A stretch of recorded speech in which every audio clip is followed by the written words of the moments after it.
She spent her whole life running from the light inside her, power feared by kings, hunted by monsters, cursed by prophecy. But on the night she finally collapses in a burning forest, the most dangerous man in the Five Kingdoms steps out of the shadows, the Alpha King. He should be her captor, her worst nightmare, yet with one sentence he claims her as his to protect. That night, she doesn't just meet a king. She meets the one soul her magic has been waiting for, and the one man fate might force her to destroy. She heard the hounds before she smelled the smoke. The forest, which had always been a quiet companion, felt like it was holding its breath as Arya ran, branches slapping her face, roots reaching up like hands to catch her ankles. Her lungs burned, her bare feet were cut and bleeding, but the soft, treacherous glow beneath her skin refused to dim. It pulsed in her veins, a warm, dangerous light that had never listened to her, not once in her life. She clutched her torn cloak tighter around herself, as if thin fabric could hide the truth of what she was. A girl born of forbidden light, a living weapon the old prophecies whispered about in trembling voices.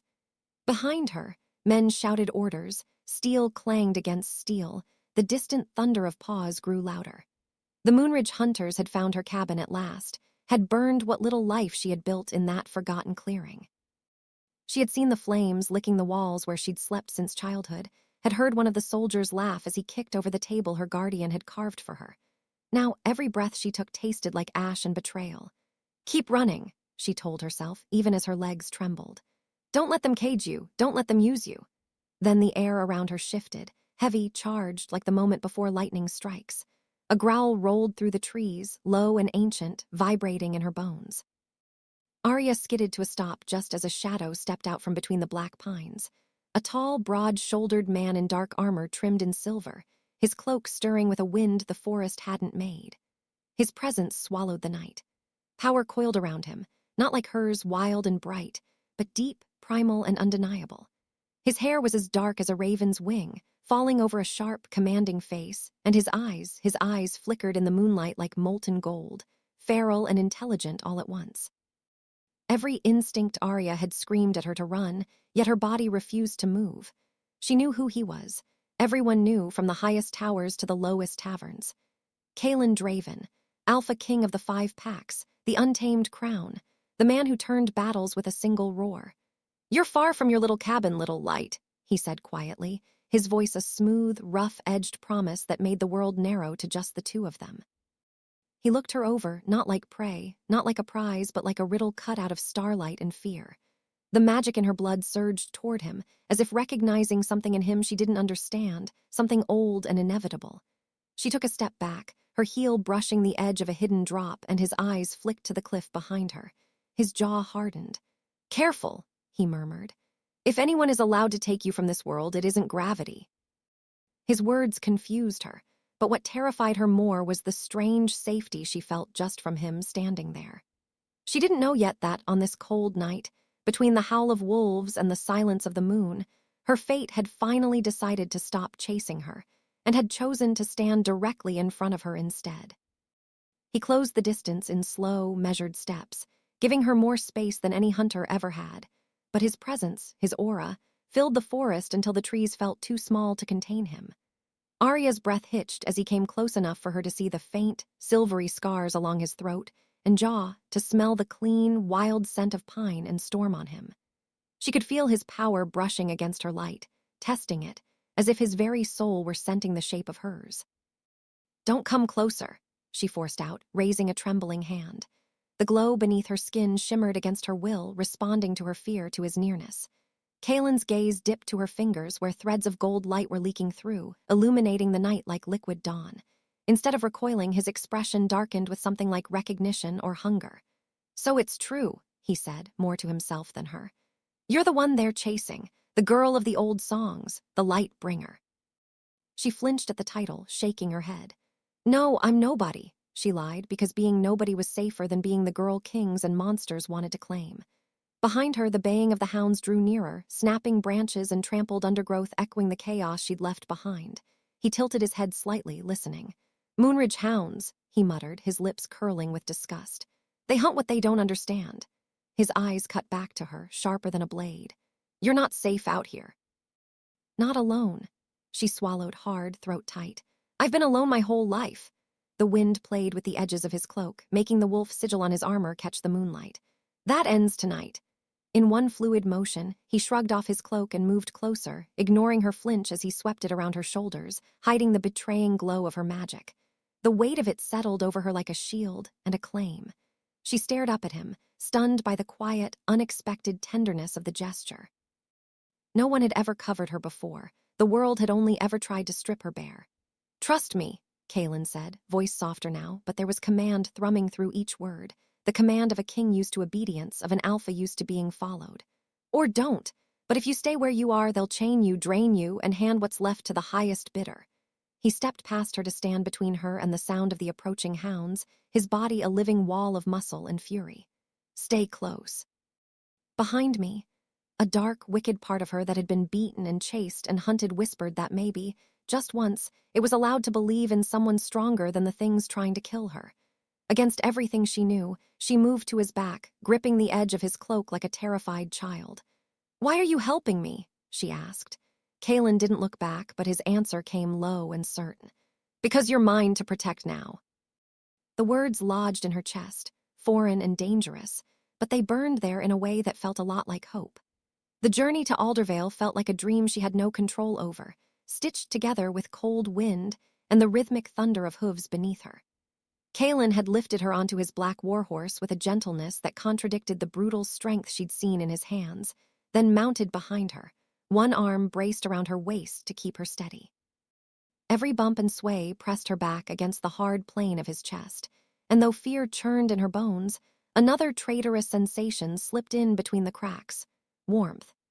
She tried to ignore the steady, powerful beat of his heart against her shoulder blades, the way his breath brushed the shell of her ear when he leaned in to murmur directions to his riders. Around them, his elite guard ran in wolf and human form, silver eyes glinting through the trees, forming a protective ring around their king and the fragile secret he carried. Arya watched the forest blur past, each tree a dark smear against the bruised sky, and wondered if she had truly escaped the hunters, only to end up in a different kind of cage. When the first light of dawn bled into the horizon, she saw it: Aldervale Palace. It rose from the cliffs like something carved out of legend, towers reaching for the sky, walls engraved with ancient runes that hummed in her bones as they drew closer. Banners bearing the wolf sigil snapped in the wind, and the bridge leading to the main gate stretched over a roaring chasm of mist and river. Arya's fingers tightened around the horse's mane. This was not a place for someone like her. It was a throne's den, a kingdom's heart. "Relax," Kaelin said quietly, sensing the way her body had gone tense. "The palace is warded. Nothing can take you from here without going through me." "That's what I'm afraid of," she whispered under her breath, but the wind stole her words away. They crossed the bridge, the heavy gates groaning open in reverent recognition of their king, guards dropping to one knee along the path. Arya felt every pair of eyes on her, felt the curious, sharp, suspicious glances at the cloaked girl the Alpha King held on his horse like something precious. Inside, the palace was a labyrinth of marble halls and high windows, of flickering torches and shadows that shifted like ghosts of past wars. The magic in the walls nudged at her, sniffing at her like a curious beast, drawn to the light under her skin. Kaelin dismounted first, then turned, offering his hand up to her. For a heartbeat, she considered refusing, but his gaze held no mockery, only steady patience, and a promise she didn't have words for. She gave him her hand. His fingers closed gently but firmly around hers, and he lifted her down as if she weighed nothing. "You're not my prisoner," he said as they walked, his long strides matched to her smaller ones with quiet deliberation. "You're under my protection," she snorted softly. "There's not much difference from where I'm standing." He glanced at her, the corner of his mouth twitching in something that might have been the ghost of a smile. "Prisoners are hidden. Protected things are placed where everyone can see that they are not to be touched." She looked up at him then, really looked, at the lines of exhaustion carved near his eyes, at the weight sitting on his shoulders like an invisible crown. This wasn't just some warlord. This was a man who carried an entire kingdom's burdens, who walked like the earth itself had agreed to hold him steady. "Why me?" she asked, the question ripping out of her before she could swallow it. "You don't even know who I am." His gaze darkened. "I know exactly who and what you are," he said. "You're the light they've been whispering about for generations, the power my enemies would slaughter villages to claim, And you appeared in my forest on the night the omens said my fate would change." He stopped at a set of heavy doors and turned to face her fully. "I don't believe in coincidence, Arya." The sound of her name on his lips hit her like a spell. Days in Aldervale blurred together, a strange blend of safety and tension, of silence that felt full rather than empty.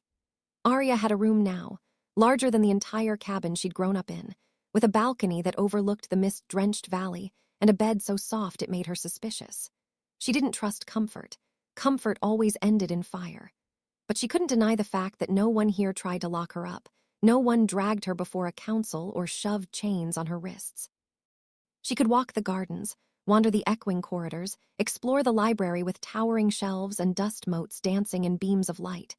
And yet, everywhere she went, she felt him. Kaelin seemed to haunt the palace like a living shadow.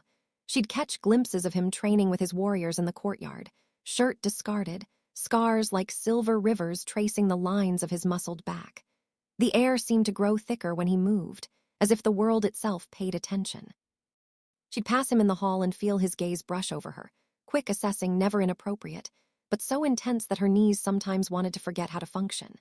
At night, when she woke with her magic crackling under her skin, too close to the surface, she'd feel it again, that presence outside her door. His aura pressed against the wood, not breaking in, just there, guarding, waiting. One evening, curiosity and something softer, something she didn't yet want to name, won.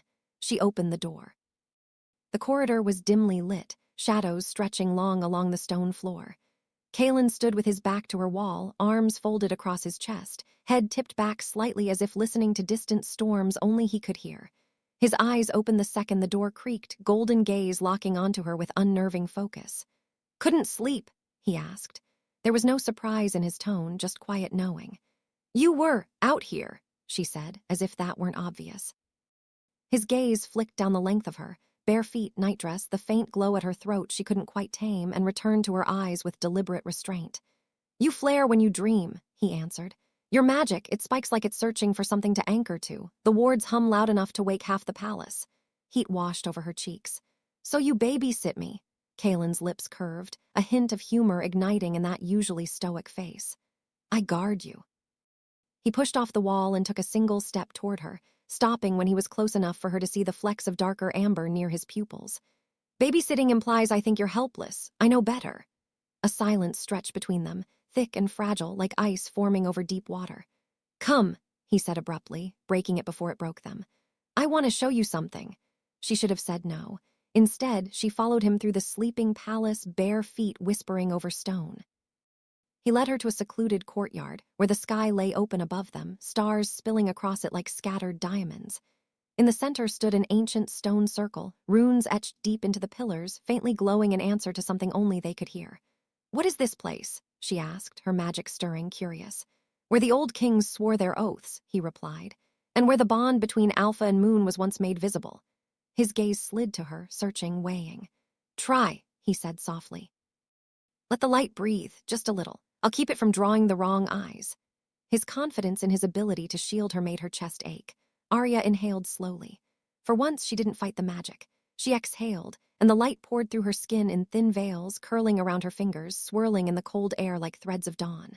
The runes on the pillars flared in response, reacting to her power, ancient stone whispering in a language she didn't know but somehow understood. Welcome. Long awaited. Kaelin stood unmoving at the edge of the circle, his own power rising like shadow to meet her light, forming a barrier around them that shimmered just at the edge of her awareness. Light and darkness didn't clash. They wove around each other, studying, learning. "It doesn't hurt," she whispered in wonder. "It always hurt before when I let it out." "Because before you were alone," he said. "Power untethered eats itself. Power with a counterpart grows."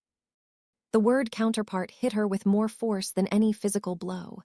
She looked at him, heart racing. "What are you saying?" Kaelin held her gaze for a long moment, his jaw tight as if he were battling something inside himself. "I'm saying our magic recognizes something our minds are too afraid to name." The first attack came with the subtlety of a hammer. One moment, the palace hummed with its usual night sounds, the distant clank of armor, the soft crackle of torches, the whisper of wind sliding over stone. The next, the air tore. Arya felt it before anyone else. Her light, which had begun to settle into a fragile truce inside her, suddenly rose in panic, searing along her veins like a warning. She jerked awake in her bed, heart pounding, sweat cooling on her skin. The room was quiet, but something was wrong. The shadows were too still. The silence had a weight to it, a suffocating pressure. She swung her legs over the side of the bed, the floor cold beneath her feet, and stepped toward the balcony. Before she reached it, the temperature plummeted. Frost slicked over the balcony doors in a spiderweb pattern. Her breath came out in pale puffs. And then she saw it, a shape forming in the frost, a twisted, grinning face that wasn't human at all. A voice like cracking ice slid into her mind. "There you are, little flame." Her scream was soundless, caught in her throat as the glass exploded inward, shards suspended unnaturally in the air. The thing that stepped through wasn't flesh. It was a wraith, its form shifting like smoke, eyes pits of endless night. Chains of spectral metal clinked around it, runes burning in sickly green along their length. Its attention locked onto her, drinking in her glow like something starved. "Found you," it crooned. Arya stumbled back, raising her hands on instinct as her magic surged up in self-defense. The wraith's chains lashed out, coiling around her arms with a speed she couldn't match. Pain ripped through her as they bit into her light, siphoning it. Her knees buckled. Somewhere in the palace, a wolf roared. The sound was so primal, so enraged, the very stones seemed to flinch. The door to her chamber burst inward, wood splintering, and Kalen was there, not calm, not composed, but a storm in motion. His eyes were no longer golden. They blazed like twin suns gone supernova. "Get away from her," he snarled. The wraith hissed. "Alpha King," it rasped. "Your throne will look pretty with her bones." It didn't finish. Kalen moved, shifting mid-leap. One moment he was a man with a sword drawn, the next he was a massive wolf with midnight fur, his body slamming into the wraith with enough force to rattle the bed. His jaws snapped at chains that had no right to be solid, his power crackling off him in waves of raw dominance. The wraith shrieked, lashing out, curses spilling from its vaporous mouth. One slammed into Kalen's flank like a bolt of black fire, sending him crashing into the far wall. He hit the ground hard, shifting back to human with a ragged gasp, smoke rising from the charred mark on his side. "Kalen!" Arya cried, trying to wrench herself free of the chains that still anchored her to the creature. He staggered to his feet, blood at the corner of his mouth, eyes never leaving the wraith. "Let her go!" The wraith laughed, raising its free hand, tendrils of darkness coiling in its palm. "No," Arya whispered, feeling something inside her snap, not in fear, in defiance. Her light, which had always wavered, suddenly roared, igniting in full. The chains around her arms began to glow white-hot, the runes on them screaming as her power fought the corruption. "You don't get to take him," she snarled, shocking herself with the ferocity in her own voice. "You don't get to take anything from me anymore." Kalen heard it too, the shift in her. Their gazes met across the chaos, and in that single look an entire conversation passed. He nodded once. No command, no order, just trust. "With me," he said, voice rough, extending his hand. At any other time, she might have hesitated. Not now. Arya reached for him through the chains. The second their fingers brushed, the world went silent. Light slammed through the link between them, colliding with the abyssal depth of his power. Instead of clashing, it fused, spinning into a vortex that expanded outward, swallowing the room in a storm of gold and shadow. The wraith screamed as their combined force hit it, the chains shattering, its form shredding under the onslaught. For one brief, blinding moment, Arya saw beyond it, a flash of another set of eyes, cold and furious, watching from some distant throne of bone. "I will come for you myself," a voice whispered in her mind. Then the connection snapped. The wraith imploded into nothing, leaving only scorch marks and shards of ice in its wake. The power rushing through her cut off like someone had slammed a door. Her knees gave out. She would have hit the floor if not for the arms already waiting for her. Kalen caught her, pulling her against his chest, both of them trembling. Her vision flickered, dark at the edges. "Why would you risk yourself like that?" she rasped, tasting copper on her tongue. His heart hammered against her cheek, wild and unsteady, not from battle, but from something else. "Because," he said hoarsely, "I will burn this kingdom to the ground before I let anyone lay hands on you." The days following the attack were stained with the scent of smoke and herbs, with whispered reports and hurried footsteps in hallways. Aldervale was on alert now, its wards tightened, its soldiers restless. While Kalen's war council met behind closed doors to discuss the implications of a wraith breaching the palace, something that should have been impossible, Arya found herself in the king's private chambers, a place she had never expected to see. He refused to let the healers treat the curse mark on his side without her there, as if her presence were part of the medicine. The wound was ugly, black veins spidering outward from the charred skin, fighting every salve and spell.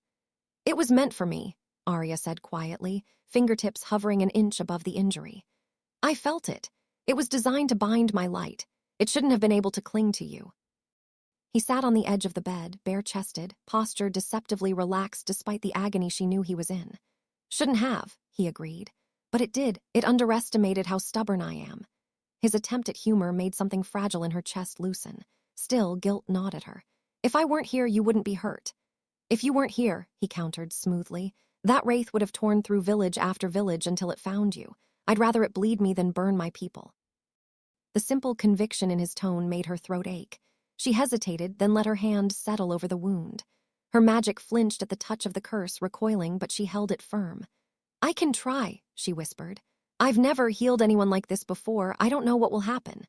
"I trust you," he said, without a second of hesitation. It disarmed her more than any weapon could have. Slowly, Arya let her light seep into him. At first it was difficult, like forcing water through stone, but then something gave way.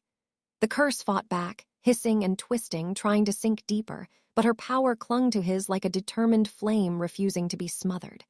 She could feel him, truly feel him, not just as a body under her hands, but as a presence, a landscape of storms and mountains and dark forests. His soul was vast and wild, yet there was a center to it, a steady, grounded strength that wrapped around her light, sheltering it as she worked. The more she poured into him, the more she realized the truth. Their magic didn't just tolerate one another, it complemented, completed. Pieces that had always rattled loose inside her, that had never found a home, settled when they touched his. Kaelin's breathing slowed, tension melting from his shoulders. The black veins began to recede, the charred skin softening, color returning. "Arya," he murmured, eyes fluttering shut, voice husky in a way that made her pulse trip. "If you keep looking at me like that, I'll forget I'm supposed to be proud and stoic." She jerked slightly, realizing she'd been staring at his face, at the way his lashes cast shadows on his cheeks, at the faint smile tugging at his mouth. Heat crawled up her neck. I'm just saving my life," he supplied, opening his eyes to pin her with a molten gaze. Again! She wanted to look away and couldn't. The air between them felt charged, electric, filled with unspoken things. "Kaelin," she said slowly, "that wraith, it wasn't working alone, something else was behind it." He nodded, expression cooling. "I know." He rose, testing his side, then crossed to the window, looking out over the kingdom that sprawled under the mist. "My brother." The words fell heavy between them. "You told me you had no family," she said, remembering a brief, guarded conversation they'd shared in the library days ago. "I told you I have no living family within these walls," he corrected, jaw clenching. "Maelor renounced our blood when he turned to the old dark, but he's still out there. He's always wanted what doesn't belong to him, our father's throne, our people's loyalty." He looked back at her then, eyes hard. "And now, your power." A shiver ran down her spine. "Why?" "Because he believes the Lightbringer's magic can do what the old sorcerers never could," Kaelin said. "Break the boundary between life and death, give him immortality." He crossed the room, stopping so close she had to tilt her head back to meet his gaze. "He's wrong. Your power was never meant for corruption. It was meant to restore balance." She laughed softly, but there was no humor in it. "Balance, I've only ever brought chaos." His fingertips brushed a stray strand of hair behind her ear with a tenderness that made her breath catch. "You brought me back from the edge tonight." His thumb lingered near her jaw. "That doesn't sound like chaos to me." Her heart pounded, loud enough she was sure he could hear it. The bond between them pulsed, a silent drum that only they could feel. It terrified her. It also felt like the safest thing she'd ever known. Maelor did not give them the luxury of time. Soon, reports poured in from the outlying villages. Crops withering overnight, wells turning to black sludge, livestock found drained of life with their eyes burned out. The king's council chamber, once a place of strategy and careful consideration, became a storm of raised voices and clattering maps. Arya stood by one of the high arched windows, watching snow fall in lazy spirals over the courtyard below, trying to pretend the eyes that occasionally slid to her weren't filled with both hope and fear. In the center of the room, Kaelin leaned over the war table, fingers pressed into the wood, his expression carved from stone. "He's testing us," Kaelin said, voice flat. pushing at the edges of the ward, seeing how far he can poison the land without stepping fully onto it. A grizzled beta named Roran growled under his breath. He'll push until we starve. A younger warrior slammed his fist on the table. We should take the fight to him, storm his mountains, tear down his stronghold brick by brick. That's exactly what he wants, Kaelin replied. To draw us into territory drenched in his curse. He'd bleed us from the inside out. His gaze flicked to Arya for the briefest second, and she understood. Kaelin was not just thinking of his people. He was thinking of her, of Maelor's hunger for her magic. They needed a plan that didn't turn her into bait, openly at least.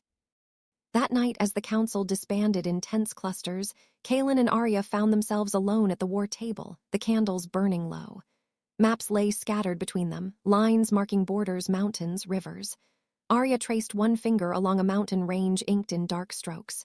"He's here," she asked. Kaelin nodded. "The hollow peaks. The magic there is old, twisted. It amplifies whatever sits at its heart." "So if he's drawing energy from it," she said slowly, thinking aloud, "then we don't attack him first, we attack his source." His brows rose. "You mean the peaks themselves?" The idea that had been forming in the back of her mind coalesced. "You said my power restores balance. What if that's what it was meant for? Not to break death, but to cleanse what should never have been corrupted." He studied her for a long, silent moment. "You'd have to go there," he said, voice low. "Walk into the heart of his power. If I bring the army, he'll drown us all in plague and shadow before you can reach the source." "Then don't bring the army," she answered, surprising herself with the steadiness of her tone. "Bring me, bring you." The bond between them hummed, warm and insistent. "We did it once already, remember? Our power together destroyed the Wraith." His throat bobbed as he swallowed. "This is not a single Wraith, Arya. This is an entire mountain of them, in spirit if not in form." "Then it will take everything," she whispered. "Everything I am, everything you are." Fear skittered at the edges of her mind, but underneath it something stronger stirred. Resolve. Running had never worked. Hiding had only delayed the inevitable. If she didn't face this now, she would spend the rest of her life watching people die because she was too afraid of what she could do. She lifted her chin. "I'm tired of being hunted. I'm tired of being the thing people are afraid of. If I was given this power for a reason, then I'm going to use it." Kaelin stepped around the table until there was nothing between them but air. His hand came up, hovering near her cheek, hesitant in a way that made her heart twist. "You understand," he said quietly, "that if we do this, there may be no coming back. Do you understand?" she countered, "that if we don't, your people will suffer until there's nothing left of them, until the land you fight for is just a graveyard." Their gazes locked, the weight of the entire kingdom pressing down on the space between them. Slowly, Kaelin's hand closed the distance, his palm warm against her jaw, his thumb stroking once along her cheekbone. The intimacy of the touch stole her breath. "You drive me mad," he murmured. "Do you know that? Every instinct I have screams at me to lock you away somewhere no one can touch you. And every time you open your mouth, you remind me you're not a weapon or a prize. You're a storm. And I'm just trying to stand in the right place when you break." Her heart shuddered. "Kaelin!" His forehead dipped to rest against hers, eyes closing. For a moment the world shrank to the warmth of his skin, the shared breath between their lips, the quiet thunder of two hearts beating out of sync, then slowly finding the same rhythm. "We'll go," he said finally. "You and I, and if Maelor wants your light." His eyes opened, blazing molten gold an inch from hers. "He'll have to go through me first." The journey to the Hollow Peaks was nothing like the ride to Aldervale. There were no banners this time, no escort of elite warriors. Just two cloaked figures on dark horses, moving through a world that seemed to grow sicker the closer they drew to Maelor's domain. Trees stood twisted, bark split open like gaping wounds. The snow that had fallen near Aldervale was clean and soft. Here, it lay in gray drifts, streaked with veins of black. The air smelled wrong, like metal and old blood. Arya's light stayed close to her skin, instinctively wary. Kaelin rode beside her, a silent pillar of strength, senses sharp, hand never far from the hilt of his blade. They rarely spoke, but when they did, it wasn't about fear or strategy. It was about small, unexpected things, like the first time he had shifted into a wolf and scared himself by chasing his own tail, or the way her guardian used to hum off key lullabies when she couldn't sleep. Those conversations threaded between them like gold threads, weaving something intimate and fragile in the midst of encroaching darkness. On the third night, they set camp at the base of the tallest peak, a jagged silhouette against a sky strangled of stars. The fire Kaelin built burned low, its light devoured by the shadow pressing in on all sides. Arya sat close to it anyway, wrapping her cloak around her shoulders, trying to pretend she didn't feel Mailer's attention sliding over the land like a cold hand. "He knows we're here," she said finally, staring into the flames. Kaelin nodded, sitting across from her. "He's been waiting." "For me," she said. The words no longer felt like a weight. They felt like a challenge. "For us," Kaelin corrected, his tone leaving no room for argument. "He's not foolish enough to think your power walks alone." She looked up at him, at the hard planes of his face softened by firelight, at the dark stubble along his jaw, at the eyes that had seen too much but still held something tender when they rested on her. A strange quiet settled over them, different from the silence of fear. "If we don't make it back," she began, throat tight, "what happens to your people?" "They survive," he said simply. "Because that's what we do. We adapt, we endure. Roran will lead them until a new alpha rises." He studied her then, gaze searching. "And what happens to the world if you don't make it back?" She swallowed. "Maybe it learns to live without waiting for someone with cursed magic to fix it. Or maybe," he said softly, "it loses the chance at something better than just surviving." The word better lodged in her chest. "You always talk like I'm the answer to everything," she said. "I'm not, I'm just me." "And that," Kaelin answered, "has already changed more than you realize." He shifted, moving around the fire until he was beside her, their shoulders almost touching. The tension that had coiled tight inside her since childhood, the awareness that one wrong move, one flare of light, could destroy everything loosened in his proximity. She exhaled a long, shaky breath. "I'm scared," she admitted, the words barely more than a whisper. "Good," he said. "Fear keeps us from doing stupid things." She huffed a small, incredulous laugh. "Are we not about to climb into a cursed mountain and challenge your dark sorcerer brother?" "That," he said, leaning in until his shoulder pressed firmly against hers, "isn't stupid. That's necessary." The contact grounded her more than any mantra ever had. She turned her head, finding his eyes already on her. The bond between them thrummed, louder now, as if it knew they were nearing the final chord of a song that had begun the night they met in the forest. "Kaelin," she said, heart hammering, "if we survive this." "When?" he interrupted with stubborn, infuriating certainty. "When we survive this," she corrected, lips lifting despite everything. "What then?" He held her gaze for a long moment, the fire reflecting in his irises like captured suns. "Then," he said, voice low and rough with emotion he couldn't fully hide, "I'm going to ask you properly if you'll stay. Not because the world needs your magic, not because prophecies said we belong together. But because I want you. In my halls, in my battles, in my bed, in my life. As my equal, as my queen." The words stole the air from her lungs. No one had ever wanted her without strings, without fear. "You don't even know if I can be that," she whispered. "You already are," he said simply. Silence settled, thick and fragile. Then, slowly, she reached for his hand, fingers trembling. He met her halfway. Their fingers interlaced, fitting together with the ease of something that had been inevitable since before they were born. She didn't say yes. Not yet. But she didn't pull away either. And in the heavy, waiting dark of the cursed mountain's shadow, that was an answer louder than any spoken vow. The hollow peaks greeted them like a grave with its mouth open. As they climbed the narrow, winding path carved into the stone, the air thinned, not just from altitude, but from the way magic pressed close, thick and oily. Arya's light recoiled, trying to curl in on itself, but she forced it steady, drawing strength from the steady warmth of Kaelin's presence at her side. At the summit, an ancient stone archway loomed, black veins pulsing faintly through it like a heartbeat. Beyond it lay a cavern, its entrance yawning wide, breathing out cold that felt wrong. Kaelin stepped through first, sword drawn, shoulders squared. Arya followed, every sense on high alert.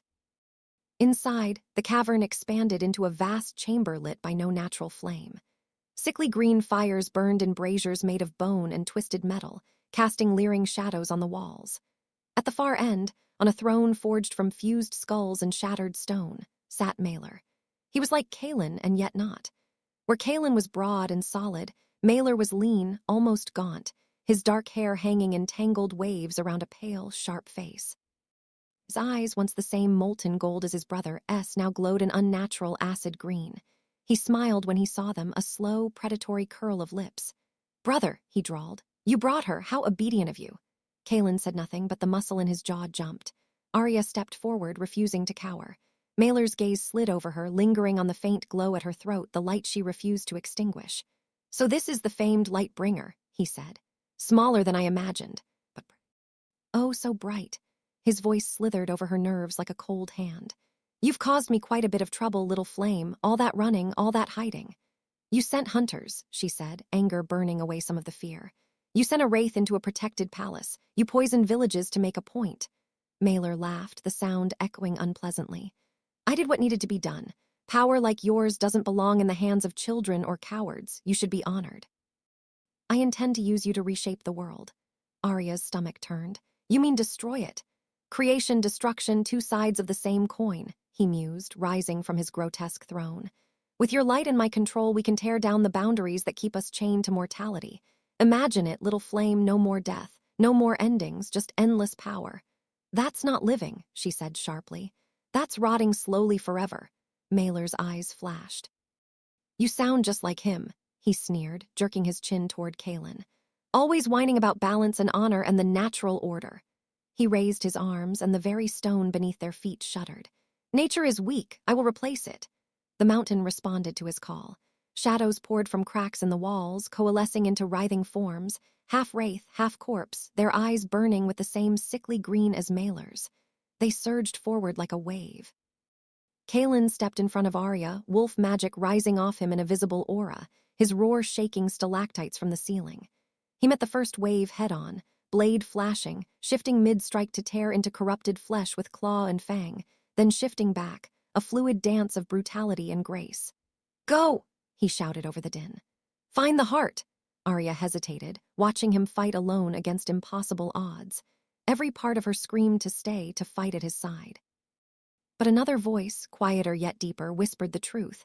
This wasn't a battle meant to be won by steel and blood. This was a battle of cores, of sources. Taking a shaking breath, she turned and ran deeper into the cavern, following the pull of the corruption like a foul scent. The passage narrowed, then opened into a smaller chamber where a single, jagged crystal jutted from the floor, black and pulsing with a sickly light. This was it. The heart Mailer had driven into the mountain, poisoning it from the inside out. Arya approached slowly, her magic already recoiling from the crystal's touch. "You weren't meant to exist," she whispered to it, feeling oddly sorrowful. None of this was. Behind her, she could still hear distant echoes of battle, Kaelin's roar, Mailer's cruel laughter, the screech of dying monstrosities. She placed her hands on the crystal. Pain screamed up her arms, trying to fling her away. She held on. "You wanted my light," she said through gritted teeth. "Then take it, all of it, but you don't get to twist it anymore." She let go, not halfway, not carefully, fully. Her power surged out of her like a dam breaking, slamming into the corrupted heart. The crystal fought back, trying to devour her light, to wrap it in chains of shadow, but her magic was not what Mailer had believed. It was not a tool of destruction. It was remembrance. It carried echoes of what the mountain had been before, high, cold, pure. It remembered the way snow had once fallen here without ash, the way water had run clear. It poured those memories into the crystal, again and again, refusing to yield. Slowly, agonizingly, the black veins threading through the stone began to crack. Somewhere behind her, she heard Mailer shriek, felt his power slam into her like a fist, trying to rip her away from the crystal. Something else hit it first. A second force, wild and furious and unwavering, crashed into Mailer-S, blocking it. Kaelin. Even from here, she felt his magic wrap around hers in solidarity, anchoring her, shielding her from the worst of the onslaught. "I've got you," his voice whispered inside her mind, taut with strain. "Do what you came to do, I'll hold him." Their bond, no longer a tentative thread but a blazing rope, pulsed with shared pain and strength. Arya screamed, not in fear, but in effort, as she poured the last of her power into the crystal. With a sound like worlds breaking, it shattered. Light exploded outward, blinding, pure, sweeping through the mountain like a cleansing storm. Every corrupted thing it touched disintegrated, not into ash, but into nothing at all, as if they had never been. Far behind her, Mailer's scream cut off abruptly. The light dimmed. Arya's knees gave out. The world tilted. She felt herself falling, felt the cold stone rushing up to meet her, then felt arms, strong and familiar, catch her before the darkness took her completely. She woke to warmth. Not the feverish burn of her untamed magic, not the false heat of cursed fires, but something softer, steady, patient, like sunlight through a window on a lazy morning. Her lashes fluttered. At first, all she saw was a blur of gold and shadow. Then the world sharpened, and she found herself looking up into Kaelin's face. He was sitting beside her on a bed of cloaks laid out on the cavern floor, one hand supporting her head, the other wrapped around her fingers as if he'd never let them go. He looked exhausted, dark circles under his eyes, a cut along his cheekbone, his hair mussed and wild. He had never looked more beautiful. "Hey," he said softly when he saw her eyes focus. Relief crashed across his features so raw it made her throat ache. "You're not allowed to scare me like that again." Her lips felt dry. Did it work?" He huffed a shaky laugh. "You shattered an entire mountain's curse, destroyed my brother's army, and purified land that's been poisoned for decades." He brushed his thumb over her knuckles as if reassuring himself she was real. "Yes, Arya, it worked." Memory returned in fragments, the crystal, the blinding light, the feeling of her power leaving her in a rush. She swallowed. "The people. They'll feel it," he said. "The rot is gone, it will take time, but the land will heal, the wells will clear, crops will grow again." He hesitated. "Maelor is gone. When the heart shattered, whatever was left of him was consumed. There was nothing to bring back. Nothing to bury." She closed her eyes briefly, not in joy or sorrow, but in acceptance. Some endings were simply necessary. When she opened them again, she found him still watching her, as if afraid she might vanish if he blinked. "You," she said, voice barely above a whisper, "you stayed with me." "There was nowhere else I'd rather be," he answered simply. "When the mountains started to collapse, I grabbed you and ran. It stopped falling after the curse broke, like it was as relieved as we were." She managed a faint smile. Even the rocks were tired. He smiled back, but there was a tremor to it, a crack at the edges. His hand left hers to cup her face, fingers tracing the line of her jaw with reverent care. "You almost burned yourself out," he said, voice rough. "For a moment, I couldn't feel you anymore. The bond went quiet, I thought." He cut himself off, jaw clenching. "Don't do that again." Guilt flickered, but it was overshadowed by something else, the warmth that had woken her, that now pulsed in time with her slowly steadying heartbeat. It took her a moment to realize what it was. Her magic, it was still there, quieter, gentler, but present, no longer thrashing like a caged beast, but resting, settled. "I didn't lose it," she murmured, more to herself than to him. "It didn't break me." He nodded. "You gave away what it had hoarded," he said. "The imbalance, the corruption. What's left is you, just you." Tears burned suddenly at the back of her eyes. She hadn't realized how heavy that weight had been until it was gone. "I don't know how to be just me," she admitted. "I've been running from this for so long." "Then we'll learn together," he said. No hesitation, no doubt, just that steady, infuriating, wonderful certainty. "We," she echoed, a faint, disbelieving smile touching her lips. His thumb brushed away a tear that had escaped down her cheek. "I told you before," he said softly. "When we survived this, I'd ask you properly." His eyes searched hers, and in them she saw everything, fear, hope, love so fierce it frightened her and healed her at the same time. "Arya of the Light," Kaelin said, the title rolling off his tongue like a vow. "Will you stay? Not as a weapon, not as a prophecy, as my equal, as my partner, as the queen who will walk beside me through whatever comes next." The cavern, once a place of corruption, now felt like a quiet cathedral, listening. Arya felt the bond between them humming, no longer a demand but an invitation. She thought of the cabin that no longer existed, of the villages that would bloom again, of the man who had stood between her and every monster that had tried to claim her, not because destiny demanded it, but because his heart did. Slowly, she lifted her hand, placing it over his where it cradled her cheek. "I don't know how to be a queen," she said honestly. "I don't know how to be anything but afraid and stubborn." He smiled, eyes crinkling at the corners. "Good, I don't need perfection, I just need you." A laugh choked out of her, half sob, half joy. The fear didn't disappear, but it no longer ruled her. "Then yes," she whispered. "I'll stay with you for as long as you'll have me." "Forever, then," he said, as if it were the simplest thing in the world. He leaned down, giving her every chance to pull away. She didn't. Their lips met, and the bond that had been humming between them flared, not in blinding light, but in a warm, steady glow that wrapped around them like a promise. There was no prophecy in that kiss, no ancient magic, no watching gods. Just two people who had found each other in the middle of fear and fire and decided that, somehow, they were worth the risk. When they finally pulled apart, breaths mingling, the world felt different. Not fixed, not perfect, but possible. Together they walked out of the broken mountain, hand in hand, into a dawn that felt entirely, irrevocably theirs.